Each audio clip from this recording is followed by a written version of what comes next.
Frères et sœurs, bonjour et bon dimanche. Bienvenue à ce nouveau rendez-vous de lumière et joie.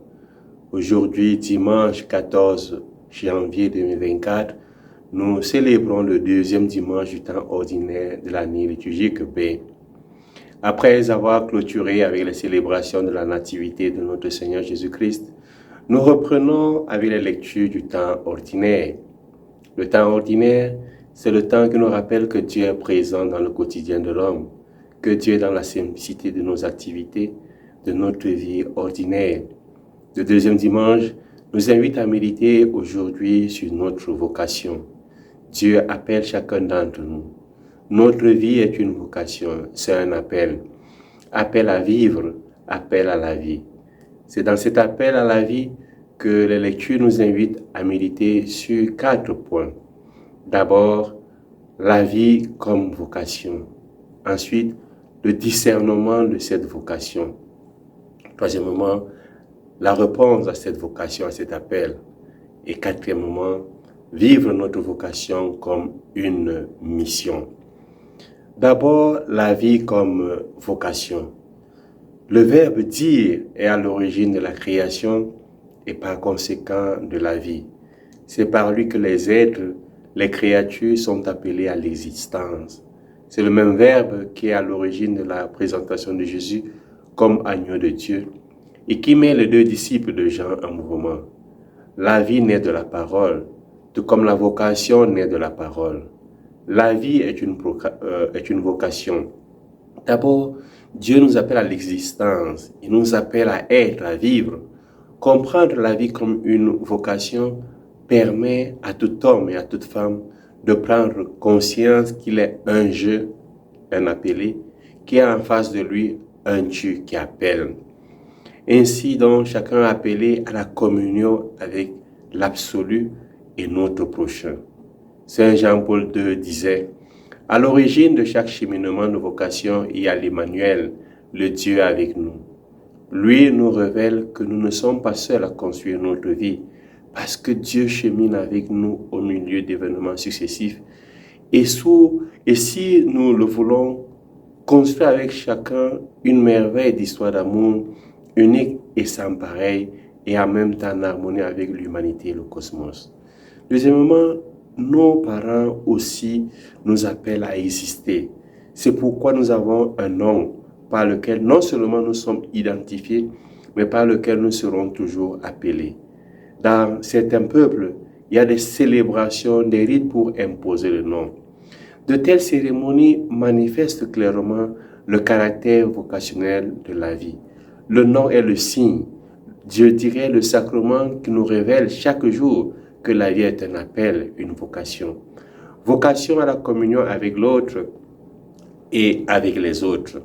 Dans la première lecture, le jeune Samuel a appelé à 4 reprises. La réponse qu'il donne indique cette dimension à la communion. Parle, Seigneur, ton serviteur écoute.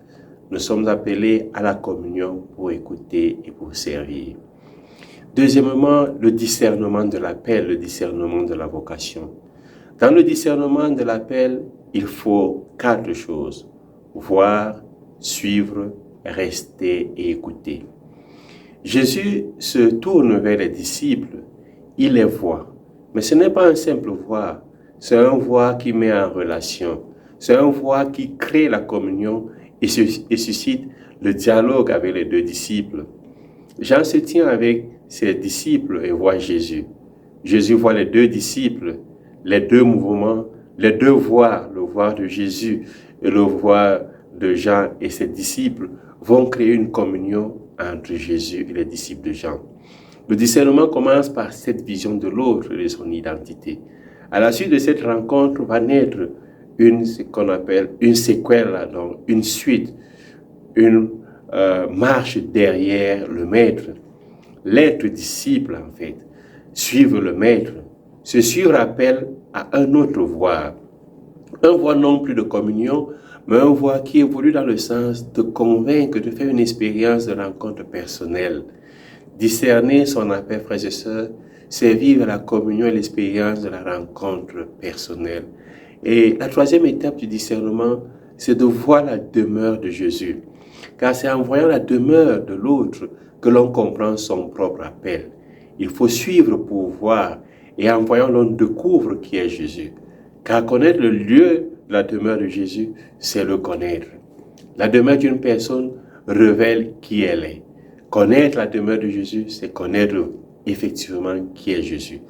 La quatrième étape du discernement, c'est de rester avec le Seigneur, comme Samuel qui reste dans le temple en compagnie du prêtre Élie, comme les deux disciples de Jean qui vont rester avec Jésus. Pour vivre pleinement notre vie comme un appel, comme une vocation, nous devons parcourir ces étapes du discernement pour comprendre réellement quel sens donner à notre vie. Car c'est à l'issue de ce cheminement que l'on découvre ce que l'on a toujours cherché. Jésus demande aux deux disciples, « Que cherchez-vous » ou mieux, « Qui cherchez-vous » Oui, la vie comme vocation nous amène à nous interroger, nous amène à nous demander ce que nous cherchons, celui que nous cherchons.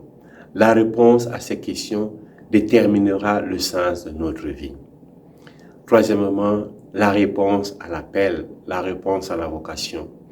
L'appel peut tout simplement être une indication comme Jean qui indique Jésus à ses deux disciples. L'appel peut être une voix qui invite comme Samuel dans la première lecture. L'appel a aussi une responsabilité à assumer comme nous le rappelle Saint Paul dans la deuxième lecture. Il faut donner une réponse à l'invitation du Seigneur.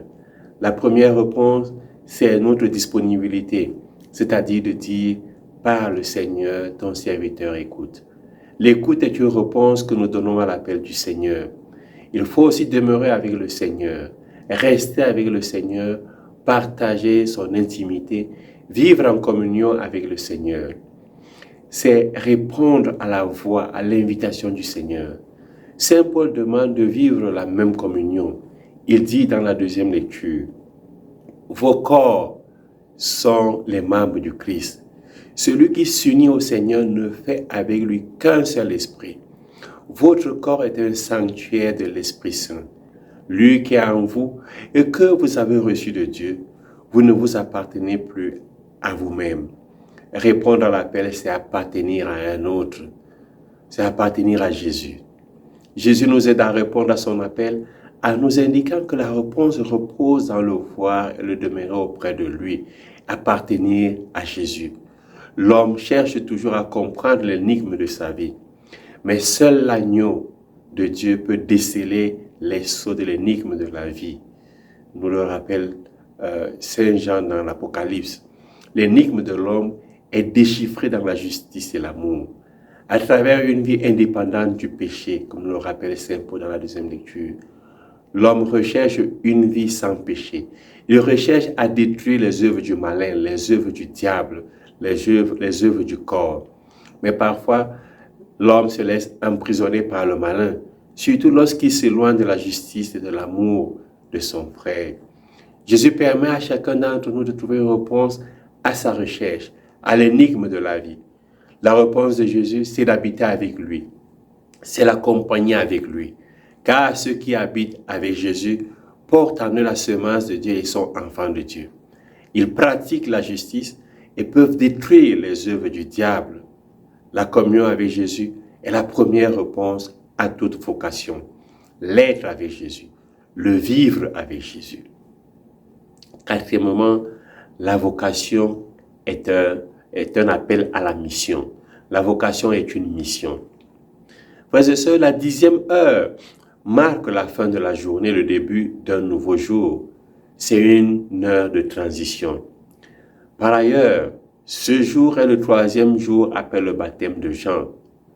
10 appartient à la racine d'un mot hébreu qui signifie riche et par conséquent plénitude. La 10e heure, c'est l'heure de la plénitude, celle de la rencontre avec le divin. Celui qui reste avec Jésus entre dans la plénitude de Dieu. Il est né de Dieu et pratique la justice. Celui qui fait une telle expérience de plénitude ne peut pas la garder pour soi. Il va la partager avec ses frères, ses amis. Il va dire à ses frères, à ses amis, nous avons trouvé le Messie, ce qui veut dire Christ. Et on nous dit que André amena son frère à Jésus. Voilà le résultat, le fruit de l'expérience des deux disciples. et de chaque disciple de Jésus. Nous avons trouvé celui que nous cherchons ou nous avons trouvé ce que nous cherchons. Mais mieux, nous avons trouvé le Messie, l'agneau de Dieu qui enlève le péché de tout homme, l'agneau de Dieu qui nous rachète de la condamnation d'Adam et Ève, Dieu de miséricorde et d'amour. Nous avons trouvé le Messie. Voilà le but de toute recherche. Trouver le Messie, trouver celui qui vient combler les espérances d'Israël, trouver Dieu. Et c'est cette nouvelle qui se partage. C'est cette nouvelle qui nous met en mission. C'est cette nouvelle qui nous met en sortie pour aller vers les autres et faire la proposition à nos frères et sœurs et leur dire, nous avons trouvé le Messie, nous avons trouvé le salut. Frères et sœurs, les découvertes, même scientifiques, se partagent. Toute découverte doit être partagée pour que l'expérience soit bénéfique pour tous. Partageons nos découvertes et nos expériences belles, comme Marie qui va en hâte chez sa cousine Élisabeth. Lorsque Dieu me dit, viens voir, c'est pour que je dise à un autre, viens aussi voir. Dieu m'appelle pour appeler mes frères et mes amis et partager ensemble la joie de ma découverte, la joie de sa présence dans ma vie. Un jour, un enfant demande, en contemplant son petit frère dans le berceau, demande à son père, « Papa, qu'est-ce que la vie ?» Et son père lui dit, « La vie, c'est Dieu. » On ne peut pas parler de la vie sans parler de Dieu. Puis le papa ajouta, « L'homme est comme ce pot d'argile cassé que tu vois. Nous le jetons parce qu'il est détruit. Mais Dieu, comme un potier, le ramasse, le rend poussière, le travaille avec soin. Et de cette argile, de cette poussière, il dessine un homme nouveau. Il dessine un enfant. Un homme qui est sacré comme toi et moi. » Frères et sœurs, Jésus demandait aux 2 disciples de Jean dans l'évangile de ce jour, « Que cherchez-vous? Qui cherchez-vous » Tous, nous cherchons la vie et la vie véritable. Mais ce que nous cherchons, en fait, c'est une personne que nous cherchons. C'est Jésus. C'est Dieu. Connaître Dieu, voilà le but de notre vie, voilà notre vocation. Connaître Dieu, voilà notre vocation. Et le faire connaître, voilà notre mission. Il faut l'humilité d'un nouveau-né. Il faut l'innocence de l'enfant pour connaître Jésus et le faire connaître. Prions pour que le Seigneur nous montre où il demeure, pour que nous puissions vivre avec lui et partager la joie de s'accompagner avec nos frères et sœurs. Bon dimanche, loué soit Jésus-Christ et que Dieu vous bénisse.